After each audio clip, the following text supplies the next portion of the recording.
Good morning, good afternoon, good evening to all you out in Cal Jam land. This is a pre-Cal Jam podcast with a very distinguished guest today. These podcasts are sponsored by our great friends over at Vox Life. Jay Dollywall stepped up to the plate big time this year and sponsoring one of the big sponsors of Cal Jam to ensure and guarantee you have the most amazing experience ever. Dr. Guy, good morning. Good morning. How are you doing? What an honor this is to have you on the podcast this morning. It's mine completely. I've been watching you guys for years and coming out to Cal Jam, and I couldn't be more excited to be a part of what's happening out there. You guys are reviving chiropractic and turning people on. We appreciate it. Yeah, and I'm really excited, and I'm going to say stoked because that's the way us surfers talk. I'm stoked that you're stepping up the plate and you're going to be our gala sponsor this year.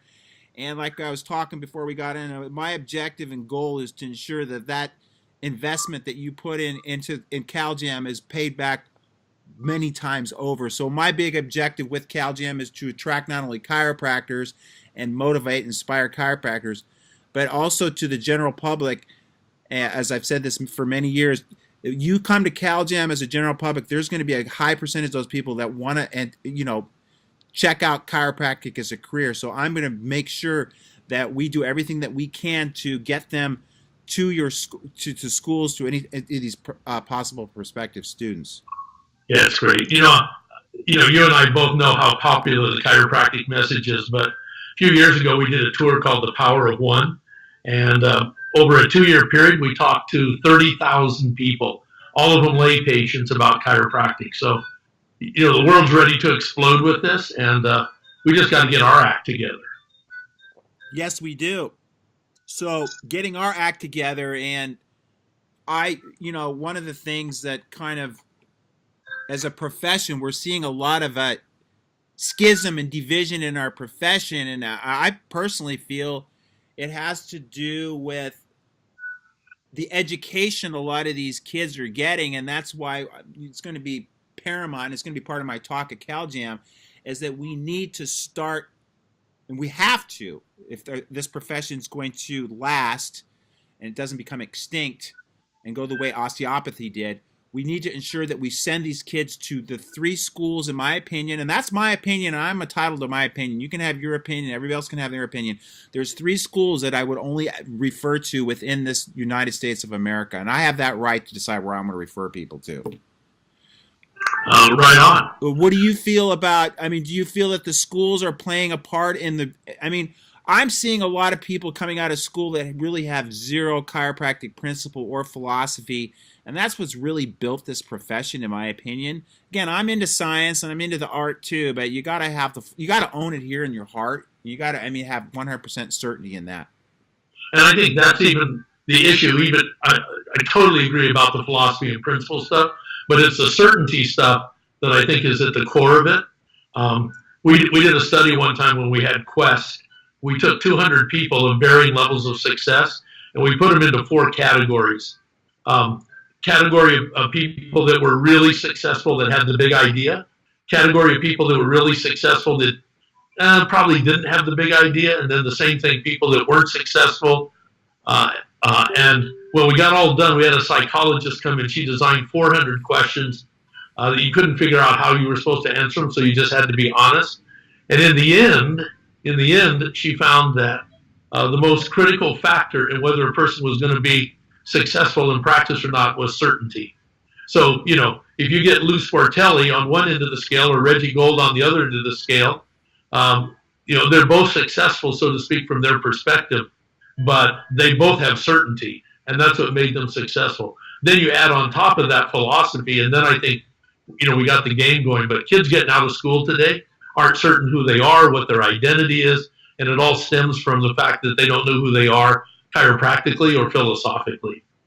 Yeah, it's interesting because I have a associate, or he's an independent contractor that practices with me, that just recently graduated. He was all upset today about some things that happened at our old alma mater where the adjustment's not even a priority anymore. Now, to me, I'm thinking, like, if you're a musician and your instrument isn't your priority, I don't know what is. I think you've got to learn this art. So again, I mean, I was a chemistry major, as I always say, for the wrong reasons. But I mean, I get science and I understand, and I like to validate. That's why I love Chestnut and I love Deed Harrison and Dan Murphy, because they've got the science to support our chiropractic principles. Heidi Havoc, all And those Heidi people. Havoc, who spoke at Cal Jam last year, and she's coming back again next year. Yeah. Yeah, and that's an amazing book. That's one of my favorite books. In fact, that's part of my talk as well. Uh, but I mean, I know Life U is big on technique. You're big on the philosophy. You're big on the science. What's happened at these other colleges? I mean, I don't even know. I mean, it's been so long. And when I was in school, I don't think adjusting was really ever that. It wasn't promoted as like this. I mean, it was probably more so then than it is now. But I really got most of I was tutored while I was in school on technique outside of school. Yeah, and I mean, the big. I was speaking in Europe at the European Chiropractic Union, and which was a major, major, major compromise to let someone like me on stage, and they had it all set up. They had a guy that followed me, and he tried to draw a line between vitalistic philosophy, our principles, and our philosophy, and evidence base. And of course, had made the position that you can be philosophically sound and evidence-based sound, but they've drawn this artificial line that if you're philosophically based somehow, you don't have science as a background. I loved Arlen Furr. He got up after me and he said, I'm a vitalistic, he said, I'm an evidence-based vitalistic chiropractor, right? So these people, for some reason, are drawing these arbitrary and artificial lines. You want to talk about fake news? It's really fake news in chiropractic. Oh, it's huge fake news, and you know it'll all get washed out because the thing is, the truth will always. There's three things you can't hide, man. You can't hide the sun, the moon. You can't hide the truth. And for me, being in the trench still, 33 years now, I see the evidence every day in my practice. I mean, of course, I'd love to have all the research to support everything, like how I'm helping autistic kids and kids with asthma. But I mean, it's like turnkey in here. I mean, it's just the body is a self-healing, self-replicating organism, and all you need to do is provide it with what it needs, and it's going to express health. And if it's got interference, nerve interference, and you can look at Heidi's work, you can look at any of the research, that Chestnut teaches or Dan Murphy teaches, you see that subluxation is a real entity. However you want to define it, you want to call it some type of, spinal lesion, but it's what we in chiropractic call is a subluxation. Sub meaning less, lux meaning light. It decreases the healing potential of the body. So again, I mean, you can try to shoot arrows at us all day long, but like you said earlier, we're not going to back down real easy, are we, Dr. Guy? No, and I heard Patrick Gentempo say it when we were over in Rome doing our seminar this last November. He goes, his comment was, well, what evidence are you willing to accept? Right. And so it's not that there isn't evidence, it's that they're not willing to accept certain types of evidence that don't support their position.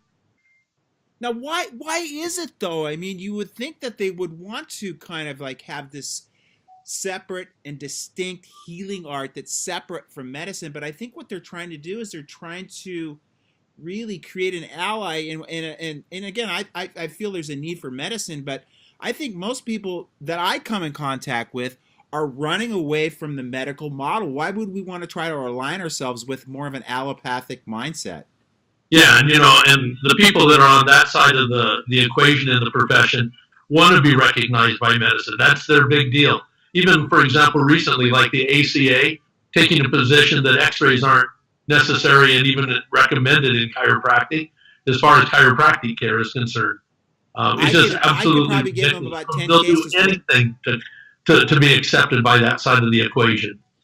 And do you think part of that's because they want to get prescriptive rights as well, or what? I mean, I just think that's the ultimate expression of their acceptance. If they could get that, that would indicate that they've been totally accepted. So I think some of them really do want to do drugs, but I think a lot of them, it's just an acceptance deal, and drugs are the path to getting that done. Wow. And I mean, that's one of the main reasons I got into chiropractic was that it was, I mean, I really have always kind of been a black sheep. And I mean, I don't know if that's a good analogy or a bad analogy, but that's just the way I've never been. And I know you're kind of the same way. I've seen pictures of you when you were younger. I've never wanted to be orthodox. I've always been kind of against anti-establishment. I'd never liked the whole Marcus Welby, MD kind of like attitude supremacy, like you're better than me and on a pedestal. I mean, that's one of the things especially in my practice, people relate to me because I'm on their level. I mean, I don't try to think I'm better than other people. So, but I don't know where and why do you think that's something that's come out of the education, or is that what we're attracting into these schools now? I think it's both. I mean, it's really interesting. In Atlanta, we have a huge midtown clinic. It's about 8,000 square feet, and it's in conjunction with another 8,000 square foot facility, the Atlanta Birth Center. So we have a chiropractor now at every birth that goes on with these midwives in this birthing center. But on our side, we've got functional neurology, and we've got MDs, especially neurologists, coming over all the time to see what we're doing, because they got nothing for people like Navy SEALs and kids with autism and kids that have certain disturbances except drugs. And they know now, especially with the opioid crisis and the work we're doing with QUID in San Francisco, that the last thing people want in this opioid crisis is more drugs. And in fact, the main thing they're looking for right now are things like chiropractic, nutrition, healthy support systems, et cetera. But we have these neurologists come over, and we had one guy come over. We assume they always have good intention and heart when they do it.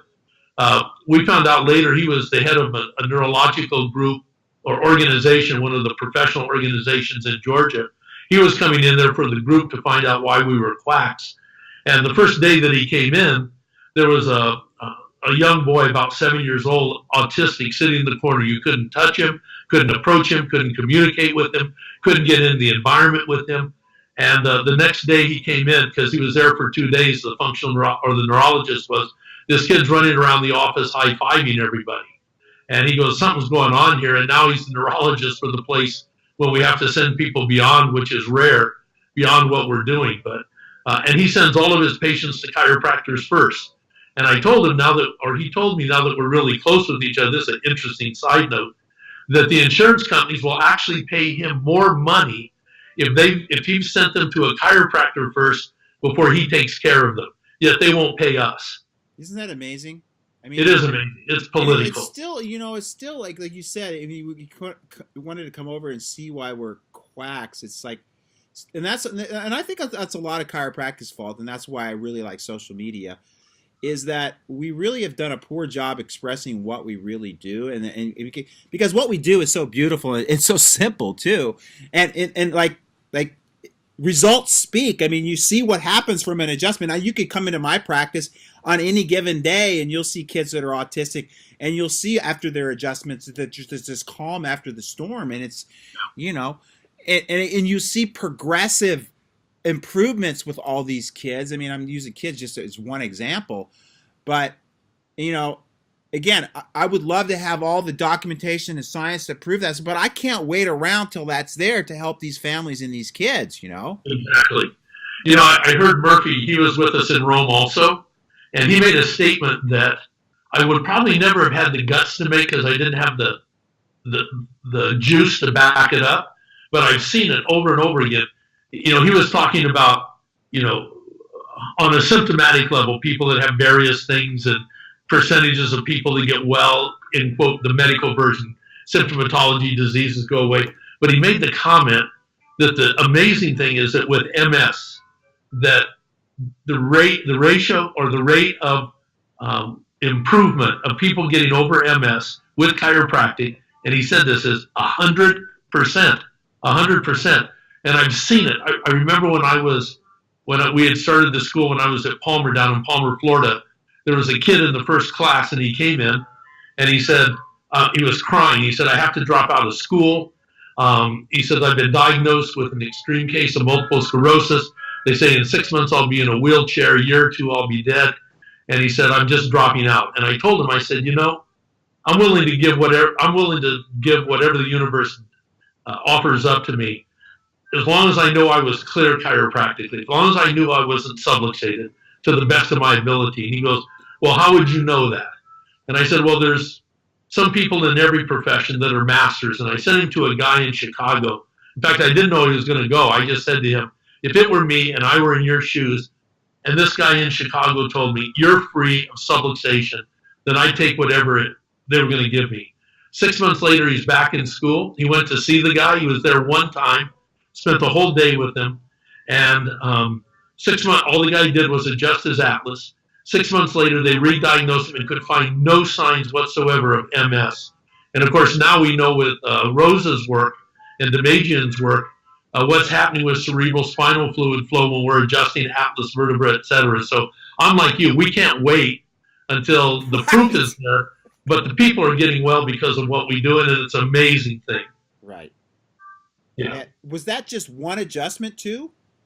Yeah, he was a NUCA guy. You know how those guys are. They're not going to let you get out of there unless you're lined up. So I just know they had him there all day, making sure he was lined up, and that was it. I'm a patient of Roy Sweat's, right? 93-year-old character. They created AO.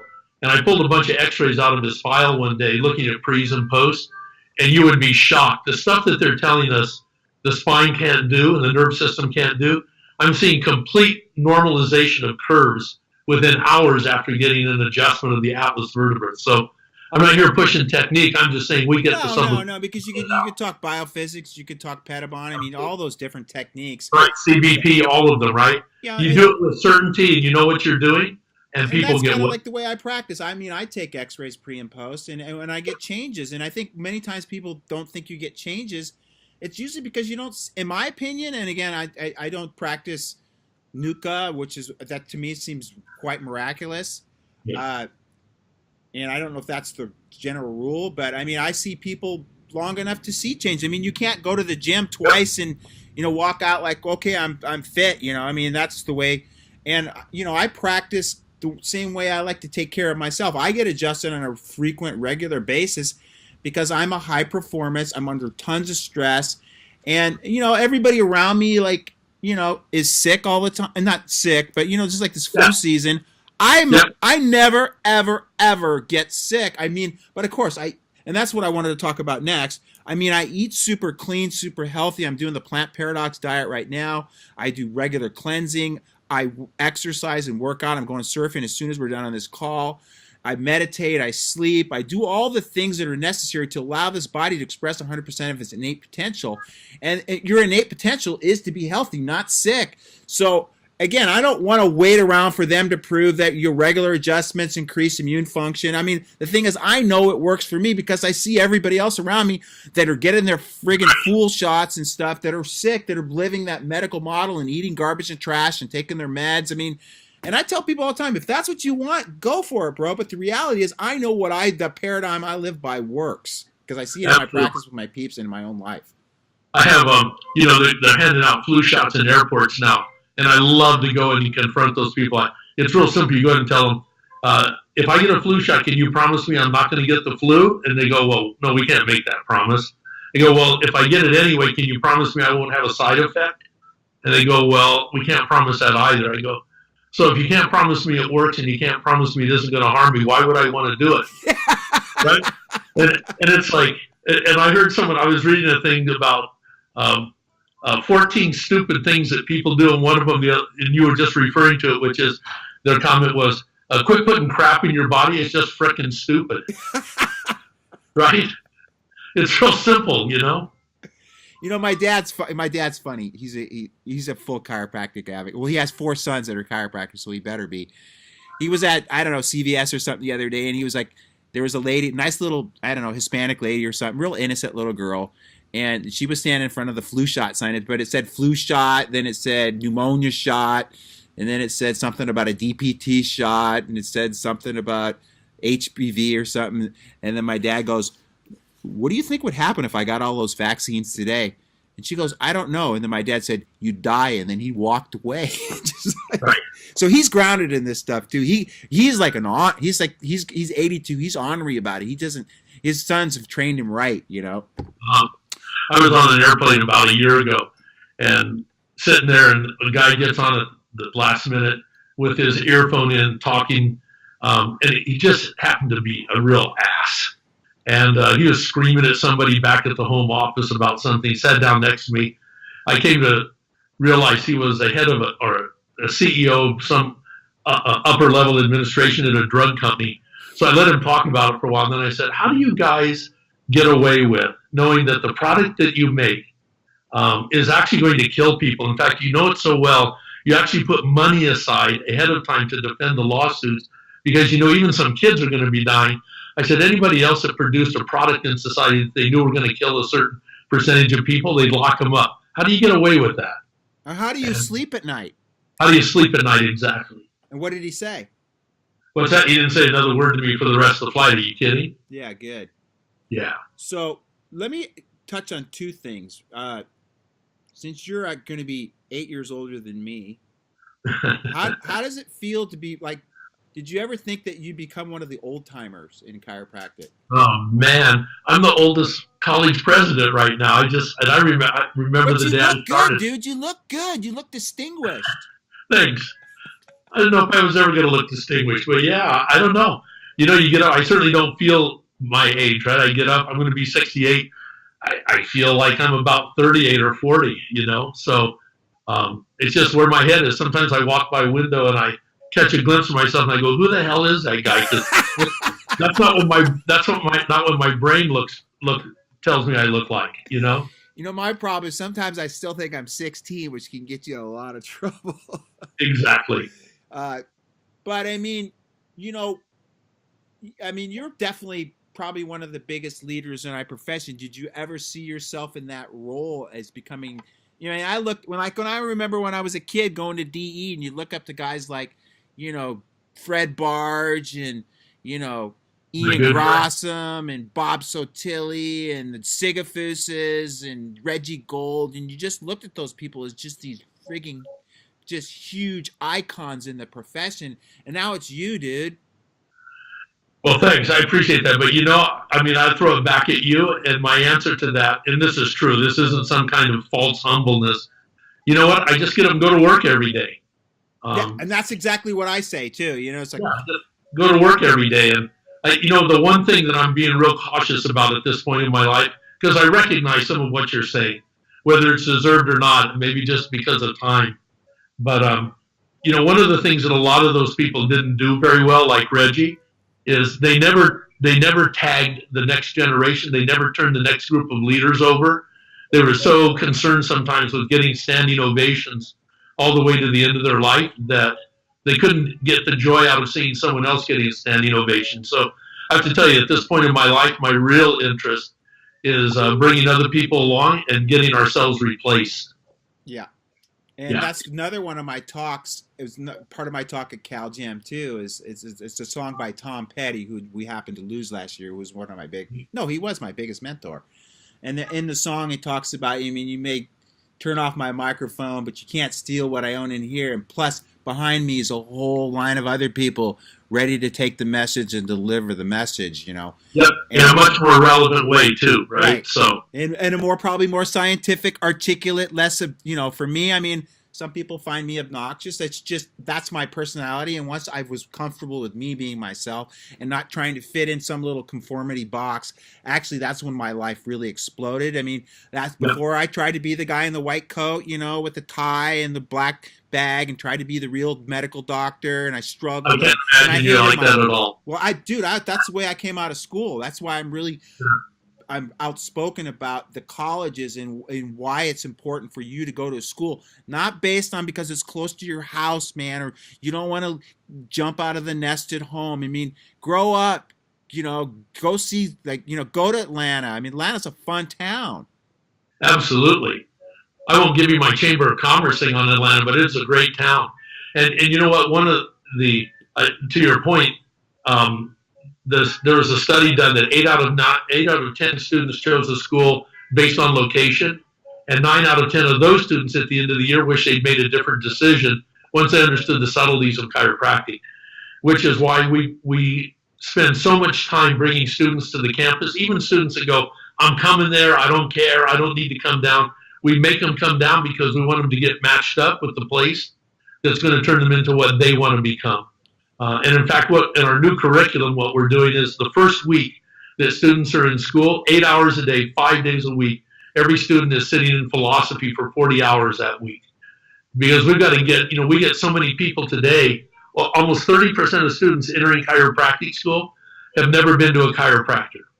So, there's a big disconnect between people coming into school today and what they're going to become. And then you've got to choose the right school from day one, or you're going to turn into somebody who, like we talked about earlier, isn't clear about what they're doing. They're not going to be successful. No. And let me commend you on something here. I mean, the campus that you guys, LifeView is one of the most insane campuses of any college, and to me, I mean, that's what I try to do with Cal Jam. I want people to leave with this huge self-esteem, with a little swagger, if that's okay. But when you go to a college like LifeView, you feel good about the school because it's friggin' top notch. It's the Harvard of chiropractic on every level, And again, I'm not here just to blow smoke up your sphincter. I'm just basically, when I went there, I was friggin'. I wanted to drop an F-bomb, but I didn't. I'm holding my tongue. I was really, really, really impressed about just the opulence of that place. And you've done an amazing job, and I know how much you had to do with that. Why don't you elaborate on that a little bit, and how it's important for a college to look like the school I went to, Lowell, is just an old friggin' high school that they converted into a chiropractic school. And I know it's not about the college, what it looks like, but there's a certain degree of self-esteem that you should, and what we should portray to the public, that we got our shit going on. We're not some just little friggin' high school that's been converted into a chiropractic school. And I'm not bagging on anybody. I'm just saying I'm really proud of LifeView as a chiropractic college. Yeah, absolutely. We've got 105 acres. It's gorgeous. We've got student housing that was voted. It was the number one. It was the first ever student housing or public housing unit built to a Gold League certification standard for environmental sensitivity. We got another housing unit going up for 700 students. But it's the programs inside too. I mean, obviously the facilities are great. The sports fields, the rugby programs, we've got 14 sports. It's like a real college, right? It's like a real college. It feels like I would be so proud to go to that school. Yeah, and then some of the programs we've got going. So, we have the first program ever offering a bachelor's degree program in prisons, because we know the only thing that ends recidivism, the recycling of people back into prison, is education. And it doesn't just drop it from 70% to 65%. It literally, with the few programs that are out there, eliminates it. There's one program in upstate New York that in 18 years, people that have finished this little program that they have on how to start businesses, in 18 years, only one prisoner's ever returned to prison. So we're offering degree programs in prison in the second year. We're into our second year. We're getting ready to open up a chiropractic adjusting in this facility. We plan to empty the prisons, just like BJ talked about. Emptying the insane asylums with chiropractic, the mental institutions is the same thing. I mean, I thought that's where you were going to go with it, that just by adjusting these guys and clearing their atlases, you can get them just really change their whole conscious. Let me touch on something you just hit on. I know you've always been into environmental issues, because I'm the same way. I mean, that's one of been my huge, that's been one of the motives of Cal Jam, is to talk about, whether it's geoengineering or fluoridation or Fukushima or just the way we treat the planet. You've always been big on sustainability. I mean, I remember listening to a lecture you did about converting all the roads into solar panels, which was an amazing idea. Yeah, solar freaking roadways, it's called. And then how did you ever fall into that kind of, like, what brought you down that road? We're hippies from the 60s. Yeah, exactly. We're just doing it in our Armani suits these days. John Varvatos, for me personally. I haven't changed my views one bit since the 1960s, just updated it. And, my contribution to it is chiropractics, right? It's the bigger principle, the philosophy of how we function in relationship to this environment. It's based on the notion of vitalism, that we're intelligent, conscious, self-developing, self-healing, self-maintaining mechanisms, that we're our nerve systems, and if our nerve systems are free of interference, like any system in the universe, it works better when it's free of interference. So, there's two choices to me in life. There's the mechanistic view, which is we're going to manipulate the organism or the planet back to what we think it ought to be. And then there's the vitalistic view that says the planet, human beings, already know what they're supposed to be. All we have to do is get rid of the interference and let them realize their potential. So, on the environmental side, you have arrogant people trying to save the planet is if they could understand how to do that. Yeah, exactly. And on the vitalistic side, you have people saying, let's just quit interfering with the planet.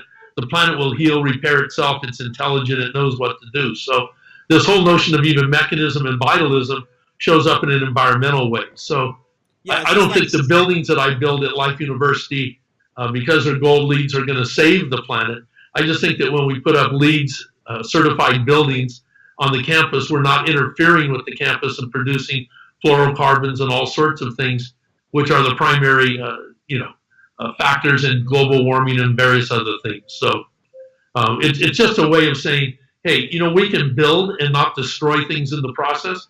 Forget the politics of it, whether you believe all that or not. Why would we build something that destroys the planet when we could build something that doesn't in the same process? Right. And again, it all comes down to corporate greed many times, that, we've got entities that want to make sure and ensure that their businesses continue to flourish at the devastation of the planet. And that's why I really kind of stopped trying to address the older generations and you and I think that way, but I've really started to really talk more that's why I like to speak at colleges, talk to the students, because you and I, not that we're over the hill, but we don't have as much in the game as somebody that's 20 years old and is going to have a family. I mean, you got to start respecting Mother Earth, or Mother Earth's going to come back and slap you in the face, and it ain't going to be pretty. Now, let me ask you another question. You can answer it if you want. You don't have to. You can decline if you want, because I like to ask pointed questions sometimes. You said you were a hippie. What's your whole opinion of this whole medical cannabis movement that seemed to be exploding at the same time we have this opioid epidemic? You know what? I mean, if people are going to smoke it to make it illegal, seems absolutely stupid to me. Right. So, it's I'm not going to go to my ranch in Colorado and start growing cannabis, but I'm certainly not one of those people lining up try to stop people from doing it. Yeah, I've never, even as a kid, when I was a hippie, when I actually had hair down in the middle of my back, so that was more the 70s for me, though. I never understood why cannabis was illegal, but then you could go booze it up, drink your double whiskey on the rocks. Because I did both, obviously, and then I don't drink anymore because I know how alcohol is probably the most dangerous drug on the planet, not to mention opioids and I think vaccines are really, but that's just my opinion. I never understood the kind of separation there. My deal is people are either going to do it or not do it. It's their choice. If it's illegal or legal, it just makes it more or less difficult. Right. My whole thing is let's talk to people about, how they make the choices in their life, right, rather than trying to dictate what their choices should be. Right. And the only thing that by keeping it illegal is just keeps the black market alive. I mean, it's amazing here in California. I mean, it's like somebody asked me, how is it with the new marijuana laws? It's not any different than it's ever been. You could always find it and get it if you wanted it. And the thing now that's different is there's no more black market involved in it. We don't have the Mexican cartels running that stuff up here. And I mean, I've talked to Chestnut about this in depth too, about, really if we just made all drugs, and I'm not advocating that happen because I know some of the drugs are really bad, but we could really eradicate the whole black market and then offer people ways to get help for their addictions rather than throwing them in jail. I was reading an article in Rolling Stone about that last night. Let me ask you another question, unless you want to riff off any of that so far. No, I'm good. All right. I just brought that up because I have a new hemp line of cannabis products that I introduced. It's called Innate Hemp, and this is because I've always been a fan of it. And I at first thought this whole thing about the medical usage of it. I thought, well, why do people need an excuse to smoke pot? Why don't you just smoke pot? But then I started doing the research on it, and you see that it's amazing for not only cancer and seizures, but it's got a whole gamut of things and research to support the fact that it is efficacious. Again, I don't like to look at it as we're treating this. You're supplying the body with what it needs to balance itself out and create homeostasis. Okay, I'll shut up on cannabis now. Let me ask you this now. Let's go the opposite direction. We got people that are super, super evidence-based that really don't believe in chiropractic. And then for me, I get a lot of flack from the hate straights too, the people that are super straight, because I actually teach in my practice, maybe people should eat right. I just teach people how I like to look at myself as a role model, and I like to teach them things that they can do to be healthier in addition to the adjustment. What's your opinion there? Yeah, we have a think tank at the university called the Octagon, and it's been running almost 10 years now, and it's produced some amazing um, programs and something the Dalai Lama is supporting and various other things. But one of the programs that we had was we brought in medical neurologists, chiropractic neurologists, neuroanatomists, and put them all in a room, a bunch of them, and let them talk for about 5 days. And they wrote a white paper when they came out. And they said two amazing things. They said, number one, we are our nerve system. We're not our heart. We're not our lungs. We're not our pancreas. We are, as human beings, our nerve system. That's where memory, relationship, consciousness, all of that comes from. Then they also said that every other structure in the human body is there for one reason and one reason only, that's to keep our nerve system alive and healthy as we go through this process of conscious evolution during our lifetime. Let's face it, we are not at age 68, we're not who we were at age 2, right? We've evolved. And so, given that, then the question becomes, how do you keep your nerve system as healthy and free of interference? And we know there are three things that interfere with the nerve system: physical traumas, everything from subluxations to concussions to, falling off a horse and breaking your neck, physical traumas. You have environmental toxins, cigarette smoke, vaccines, mercury in fillings, pesticides in foods, mercury in fish, etc. And then finally, you have emotional traumas, right? Emotional stresses. Also known as the 3 T's, right? Yeah, it's the 3 T's, right? Thoughts, traumas, and toxins. So, we see Navy SEALs all the time down at the Midtown Clinic. They didn't get traumatized physically, but they come in and they're so screwed up because they've seen their best friends blown up in roadside bombs and things of that nature. So, while my specialty as a practitioner is correcting one of the traumas to the nerve system, subluxation, and probably today we know even more so, probably causing massive stimulation into the frontal lobe when I give an adjustment. On the other hand, when people are educated about the fact that they are their nerve system and need to keep it free of interference, then all of a sudden how to get clean foods and how to get clean air and how to get, a clean environment and how to get, dealing with positive attitudes and positive psychology rather than waiting until you have a problem and then treating it with therapy and drugs. So it's this whole notion of dealing with people physically, emotionally, chemically, etc. And if we educate them, they start knowing how to clean that up. And my view has been, because this is where it's going to go, I think, chiropractically, I'm willing as a chiropractor to accept broad boundaries on chiropractors who either just want to correct an atlas for subluxation, or a chiropractor who wants to give their patient nutritional advice and teach them lifestyle issues. Every chiropractor does. There's not a chiropractor in the world that hasn't had a patient, the straightest, 8 straight in the world, that's had a patient come in that says, I'm pregnant, and they don't make a recommendation to a midwife rather than to the hospital. And so they've stepped outside of chiropractic when they do that. So I'm willing to accept these really broad boundaries. But the boundary is no drugs and surgery in chiropractic. And then you and I are going to go to our graves drawing that line in the sand, man. That's the whole thing. Yeah. Again, there's a lot of things that people, and I know nutrition isn't chiropractic. I know teaching people how to meditate isn't chiropractic. And I also understand teaching somebody. So the chiropractic philosophy implies certain things. Right. It implies a way of living. Living ADIO, above, down, inside, out, man. Absolutely. And I say this all the time. I mean, if I teach somebody how to play the guitar, would I be considered a mixer? So why, I know playing the guitar is not chiropractic, but that's something that I enjoy. So if somebody asked me, could you show me some chords? Would that be mixing? But, so I do a lot of different workshops in my practice and I get arrows on that. But I also use those workshops of way of building a bridge to people that already get it. That's why I'm really kind of, I love speaking in the chiropractic profession, but I really want to step out into, making alliances with like a David Wolf. I'm speaking at his longevity conference. I just spoke at a longevity conference down in San Diego.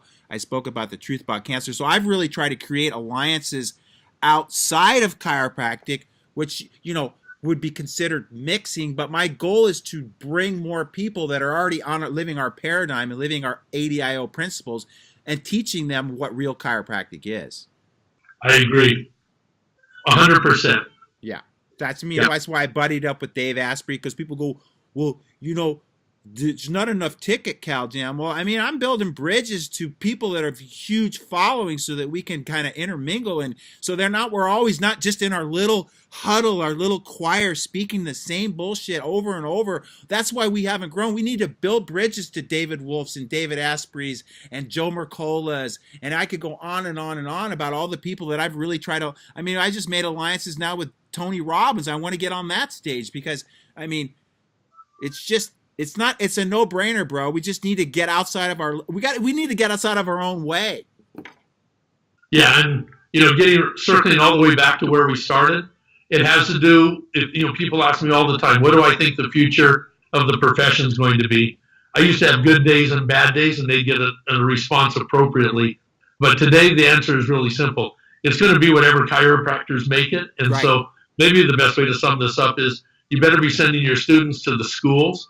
They're going to produce the kind of chiropractors that are going to create the profession you want to function in. Let me ask you a question. You can answer if you want. You don't have to. I like to ask pointed questions, like I said earlier. How many schools do you feel that are in North America that are worth sending students to? You know what? You don't have to answer it. I'll answer it from the standpoint of, it would be like this. If someone said to me, what's better, Harvard or the University of Phoenix? I'd say, it depends. Do you want an education that's offered with a philosophy that people are already in the workforce, they need a career up so that next time a job opening occurs in their business, they have the opportunity to move forward and it's a real practical education? Then I'd say to them, you know what, University of Phoenix is a better choice for you. If they want a leadership model in a school that has a philosophy that they're training heads of industry and heads of state, then you ought to go to Harvard. Right. So the answer is you got to decide what kind of a chiropractor you want to be and then find the school that's going to produce that. And if you want to be a principled, philosophically based, vitalistically based chiropractor, correcting subluxation, that's your primary focus in life, etc., then as you pointed out at the beginning, there's a very narrow range of schools that are offering that, and we're happy at Life to be one of them. You're very PC. I love it.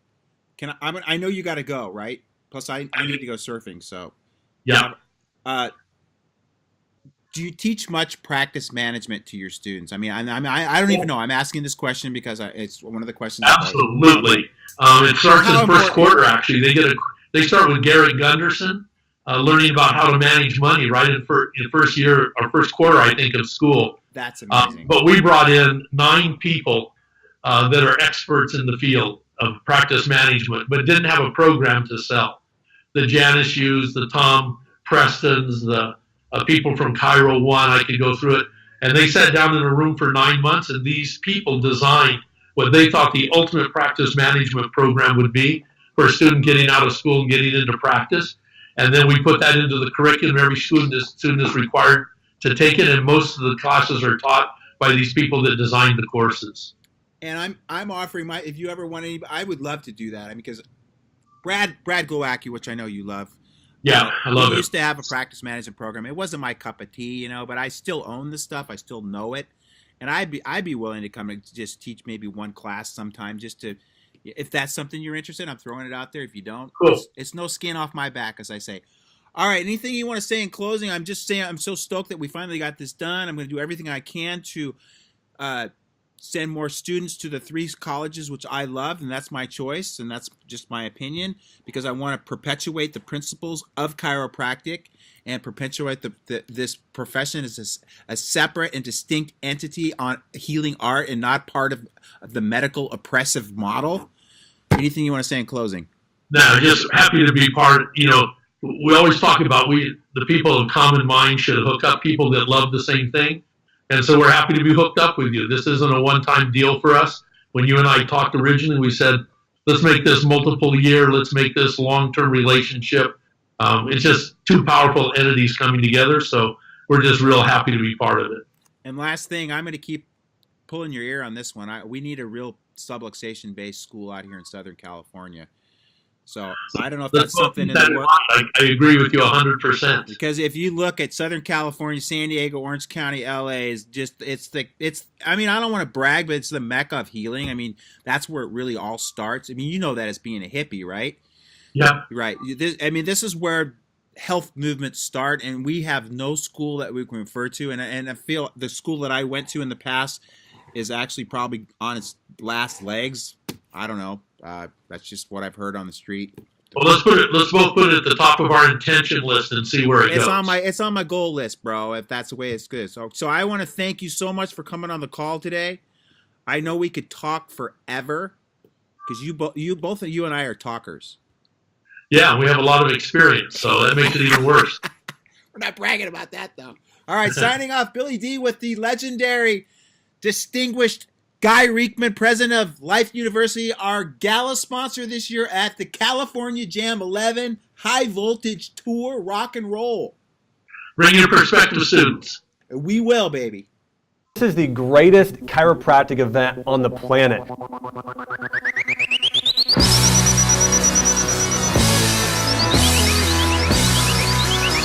First impressions are everything, and when you walk in, you see the crowd, you see the stage set up, you hear the band.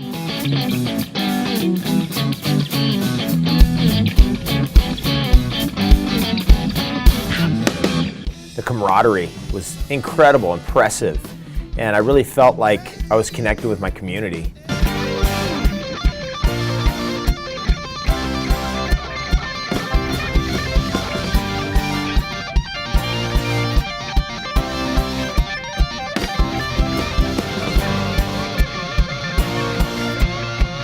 Incredible. I've been to 9 out of 10 Cal Jams. The energy was through the roof, the most electric Cal Jam I've ever been to.